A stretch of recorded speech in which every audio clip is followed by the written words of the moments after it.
All right. Good morning, everybody. Thank you so much for giving me 5 minutes. There was super crazy traffic taking my teenager to school this morning. So I'm glad to be on here with you guys this morning. It's going to be a great Zoom. There's a lot of good nuggets that you guys can tap into. Last week, we heard from Miss Adrienne Momeyer, who talked about value-based selling, which was phenomenal. And the hamburger analogy, there ain't nothing like it. So this week, we're going to follow up with going from value-based selling to actually closing the sale. Who here wants to be able to make more sales, to close more sales? Raise your hand. I want to see your hand raised. If you're on here today, I'm proud of you. I'm excited for you. And you're going to get some really great things that are going to help you be able to do that. So I see you, Jessica, raising your hand. So without further ado, I already have my screen shared. The good thing is that I already had everything set up before I took my kid to school. So y'all are doing well this morning so far. So the ABCs and the 1, 2, 3 of closing. And so I'm going to go ahead and kick it over to the queen, Miss Kailyn Brittian, one of the top closers on the Powerhouse, one of the top closers, honestly, in NASB. If I were to pick somebody to go out and do a house, and close the sale, it would be Kailyn. So take the notes, lean in, and get better than you were found coming into this morning's Zoom. Take it away. Thank you, Laura. That was a very, very nice introduction. So my goal this morning is to talk to you guys about closing, right? And what I've done is I've tried to break it down into simplest forms, the ABCs and 1, 2, 3s of closing. Now, everybody's heard of the acronym ABCs, always be closing, right? And what this means is that the closing does not start at the end or in step 8. Closing starts in the beginning. You know, our presentation is specifically designed to help us build likability, build trust, build value and urgency all up to the point of step 8. You know, and just to summarize, you got step 1, connect, credibility, living benefits. This is the area where you're going to build the trust the most, the likability, and build value and why you are there and the fact that you can help them. And then what Laura refers to as the meat and potatoes of our presentation is the transition, the thorough review, the in and up, and then what Adrienne talked about last week, building value and urgency. All of these lead up to step 8, which is show options and close. Now, when it comes to the ABCs and 1, 2, 3s of closing, my bad. The A stands for always use the tools at your disposal. Okay. NASB has a system. It works. Work it, right? They have created tools for us to use to help us build value and urgency to solidify that sale. So the first tool that you can use, number 1, is the LIFE acronym. Not a lot of people use this. I personally love it because what I say is everybody's life insurance has a job, Ms. Johnson. My job is to help you figure out what yours needs to do. And I use this form. I write on it. I put the beneficiary's name up top.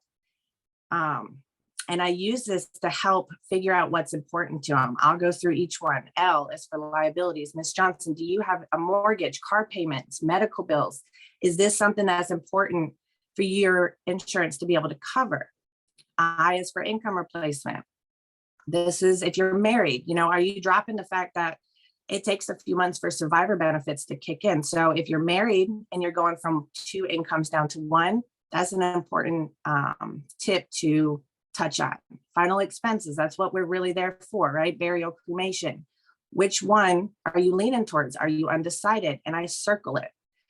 And then E is everything else. This is going to be the people that, have no debt. Their Social Security is to pay their insurance and their insurance only, or to show them the max coverage with that specific company, or even the max coverage amount that they're recommending based on the Social Security form.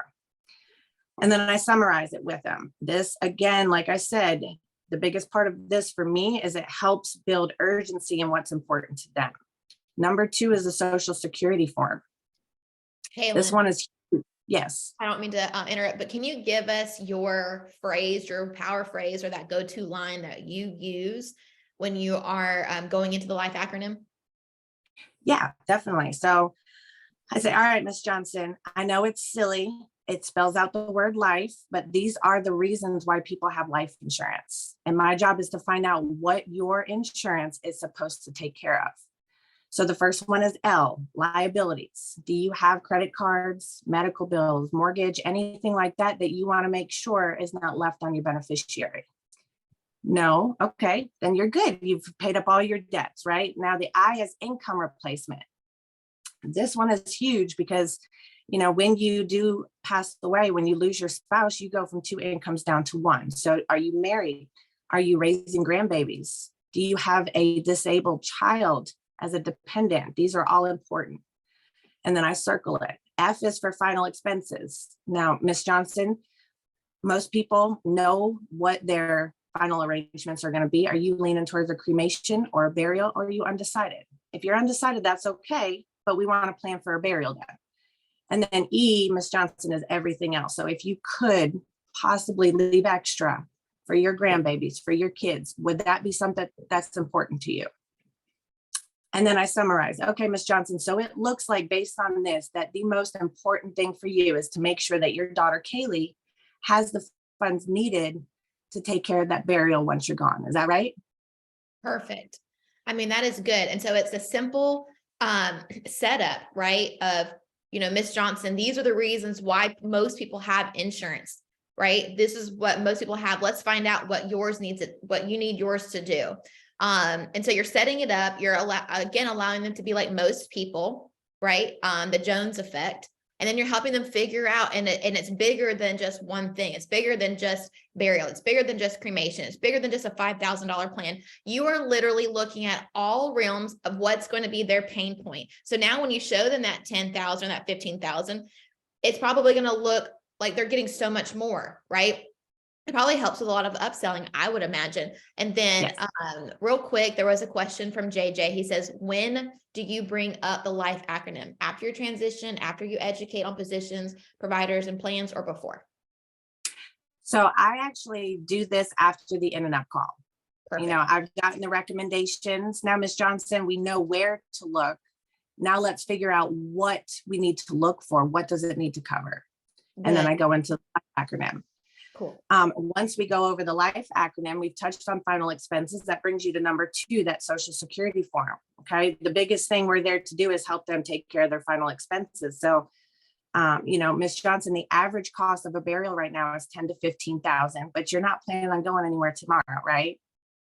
So based on your age and your health and what the average live to age is in the US, this is what they're calculating based on inflation, and inflation's at an all-time high. So the biggest goal is to make sure that your family has what they need to take care of that cost. Now, this is also probably going to be where you might even drop the power phrase, having something in place is better than nothing. Definitely reading your client, knowing their budget or knowing their income is going to help you here. But you're right, Laura. I think the LIFE acronym and the Social Security form all help with upselling. And it keeps them reminded of why, which is the biggest thing, right? Life insurance is an emotional sale. They need to know why they're doing it. They're not going to benefit from it. They're making those premium payments to pay out that death benefit to their beneficiary. So using those 2 forms to help build urgency and value.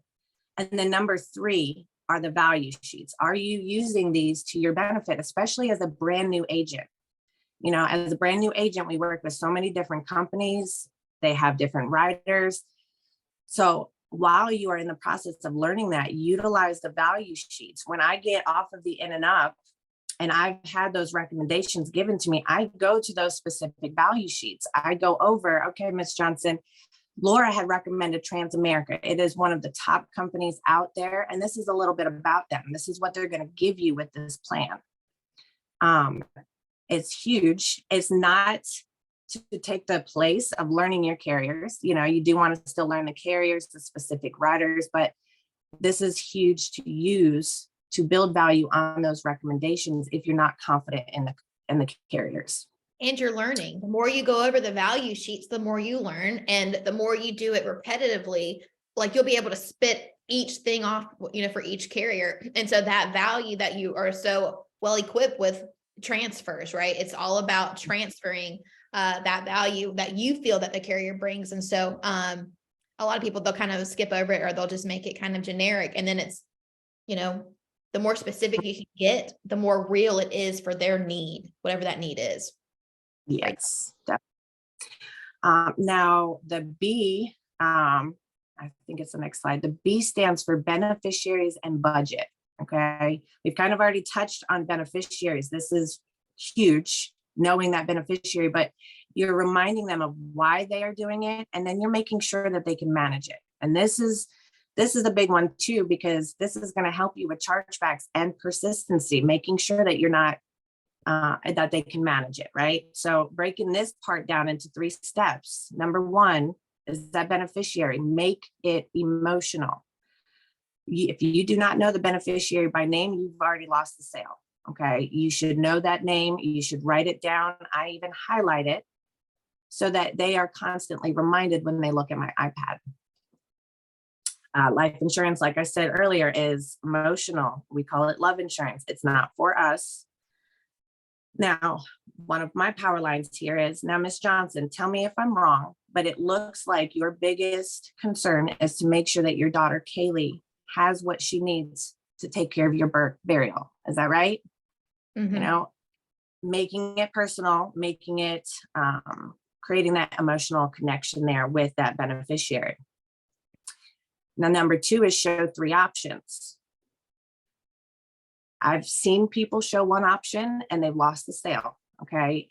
Showing 3 options, there is a science behind it. It avoids that sticker shock.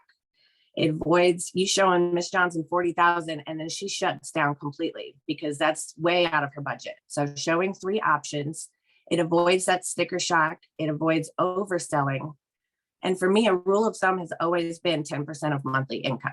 Okay. This is, obviously you're going to have the people that want 40, 50,000 in coverage. They only have to pay for their life insurance. But reality of it is, most people are just trying to make sure that that final expense is covered. So look at their 10% of their monthly income. You should know this by now because of step 3, right? You've checked to see if they're eligible for Medicaid, their prescriptions, their dental vision.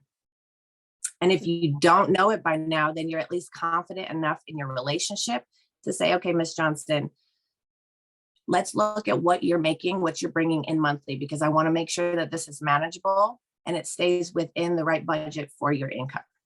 Pause for a second. I just wanted to kind of step in and kind of go over some of the stuff. That is so good. Remember, you're qualifying the client all the way through. That way, when you get to a close, you know exactly, like you're taking all the emotion out of it. You're taking all of the, you know exactly what it is that they're going to need, or honestly, what it is that they're probably going to pick. And just a few things, that she said is knowing that beneficiary. You should know that beneficiary up front. You want to know what a pet peeve is? It's getting an in and up call, and we ask you who the beneficiary is, and you don't know, and you're saying, "Hey, Miss Johnson, who would be your beneficiary, or what's your daughter's name again?"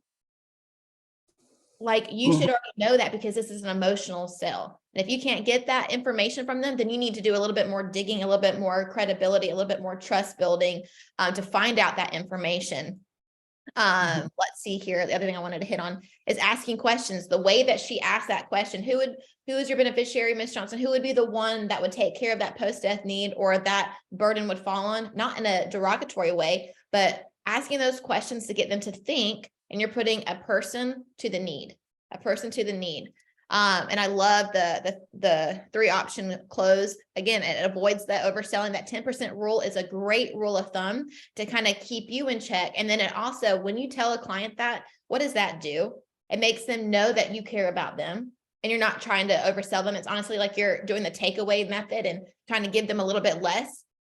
And so that obviously is going to build more value, more trust. It's in these small nuances that you're winning the sale. These small things that you do that she's talking about this is the secret sauce, right? It's a combination or culmination of all of these things. But go ahead. Yeah, definitely. And it brings you into number 3, psychology of colors. Now, not everybody does this. This is something that I stole from my husband, but there is a psychology behind colors, right? And so when I'm showing those 3 options, I actually set it up as a stoplight. I highlight it red, yellow, and green. And I even tell Miss Johnson this. And when I go over it, I'll do my approach there. So Miss Johnson, I'm going to show you 3 options here. You know, what I want you to look at is this red one right here. This would be what I would consider a starter plan. This would be the minimum amount of coverage that I would look at for somebody your age for what you needed to do. Okay. The yellow is going to be safe. This is going to account for some of that inflation. It's more than what it costs right now, but it might not be what they're recommending from Social Security. It's a midway point. And then green is ideal. This is going to cover everything. This is going to leave that legacy gift behind. It's going to take care of inflation. This would be where you show maybe the max coverage with that company. But I do believe there is a science behind it, and it's universal. You know, everybody knows a stoplight. Now, I will say about 7 out of 10 times, majority of them will choose the yellow or the green. Very seldomly do I have to show options below the red because I've done a good job of figuring out their budget, and I know this is at least the minimum of what I'll be able to get. Every once in a while, you have to show them other coverage amounts, but it's a good rule of thumb: red, yellow, green. Now, out of these 3 options, Ms. Johnson, which one looks the most manageable for you? Which one is going to leave Kaylee the right amount of coverage, but you can manage that monthly into your budget? This is supposed to be life insurance, not 6-month insurance. So let's make sure that you can manage it for Kaylee. Okay. Again, bringing good one. Say that one more time. Oh, you had to ask me to repeat myself. You know how bad my memory is.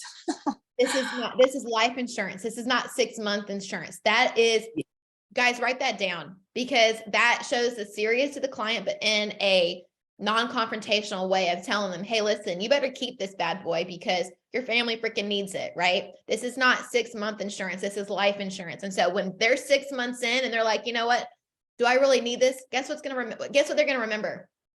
This is not 6-month insurance. This is life insurance for Kaylee. Boom. I love that. Good job. Thank you. So the last one is C, and this is close with confidence. This is where you're going to overcome objections. You're going to use power phrases to close the sale, and you're going to solidify Volt. And at this point, if you don't know what Volt is, I'll tell you again. I know that Adrian touched on it big time last week on value-based selling, but this is something that you do throughout your entire presentation: value, urgency, likability, and trust.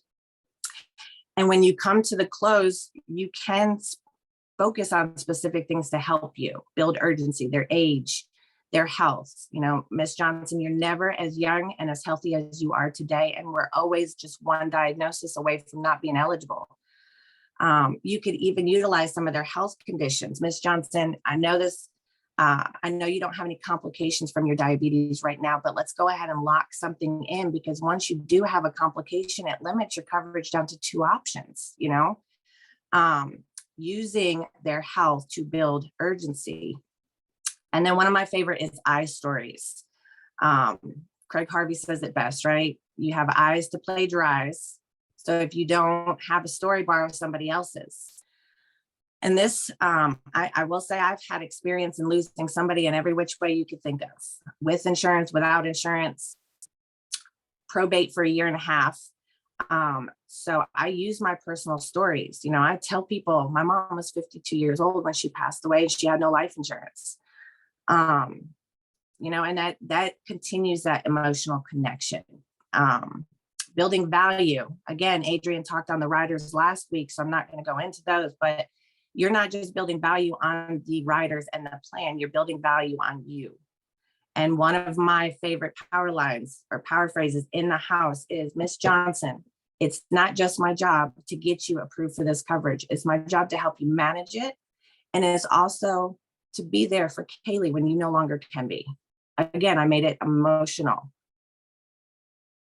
And so that is how many times has she said Kaylee? Like, you have said the beneficiary's name like 3 or 4 times already before you've even solidified the deal. So over and over and over again, she's reminding, you know, the senior about Kaylee. How many of you can actually ask yourself that you're doing that? So go ahead. That's great. Now, number 2 is objections. And you know, we've touched on this. You've heard Laura, you've heard Alex, Cromie, everybody talk about probing with questions. It is not just necessarily probing with questions, it is guiding with questions. And so it's a good rule of thumb to help combat some of those objections. You want to talk to your family about it. You need to think about it. Okay, Ms. Johnson, well, let me ask, if something happened to you next week or even tomorrow, would Kaylee have the money that she needed to take care of your burial? No, she wouldn't. Okay, so how about we do this? How about we get you an approval and we actually get them to send you out a policy for you and Kaylee to look at together, and then give you 30 days before that payment is due. Does that sound fair? Does that sound like it would benefit you guys? Asking with questions, getting those small yeses. Same thing with Social Security and banking. This part of closing, you got to kind of have the mindset of they are proving their identity to you. You're not guilty of asking them for something, unheard of, like their social or their banking. Put it on them to prove to you. Now, Ms. Johnson, you are a US citizen, right?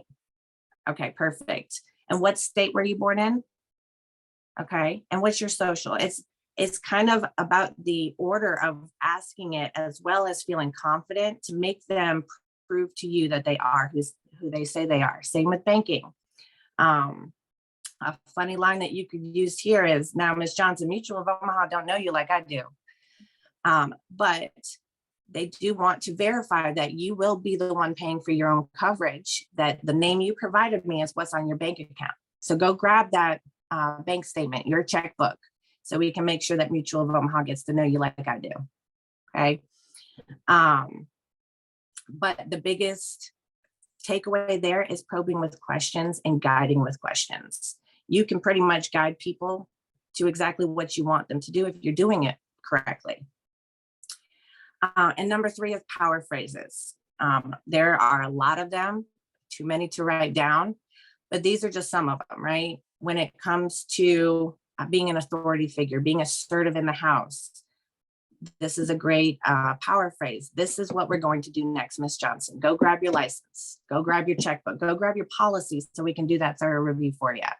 You can use it in any part of the presentation, but being that authority figure for Ms. Johnson is going to help you make that close.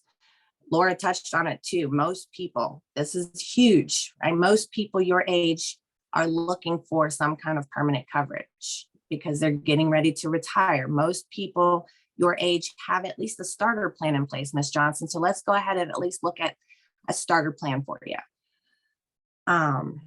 They don't want to miss out, right? And Laura also touched on the scarcity, taking away the sale. This is a big one too. Now, I set this up like, okay, Ms. Johnson, I think I can get you eligible for this coverage, but Mutual of Omaha can be pretty picky when it comes to diabetics. So I do want to ask you these health questions. I do want to send it over. That way Mutual of Omaha can think about it and make sure that we can get you approved. It's a fear of missing out, right? Make it exclusive. And then the last way to use power phrases to help you in the close is to relate and empathize with them. Absolutely, Ms. Johnson. You sound just like me. I like to talk to my husband too before I make any big decisions. So this is what we're going to do next. And you see, I used multiple ones there. I related, and then I told them what we were going to do next. So those are just a few. It's not all of them, but definitely having confidence when it comes to power phrases, when it comes to those objections and asking those questions. Majority of the time, the client can sell themselves if you ask the right questions. Okay. I love that. The client can tell themselves if you ask the right questions. And I love the way that you categorize these power phrases when you need authority, right? And so kind of use that, guys, when you're in the home and you're like, well, I'm struggling with this, right? The authority. This is what I can, when I'm struggling with authority, this is how I have to do it. I have to say, this is what we're going to do next. Consensus, most people, the Jones effect, right? And so if you can read the client and they want to be like most people, then that's the one that you use. The scarcity, the FOMO. I'm FOMO type of person. I don't want to miss out. I have a fear of missing out. So if anybody needs me to do something, that's the way that you can get me is through FOMO. 1 second. And the unity, relate, empathize. I love that. These are great nuggets that are simple that you guys can plug into. Sorry, go ahead. You're good. And that kind of wraps it up.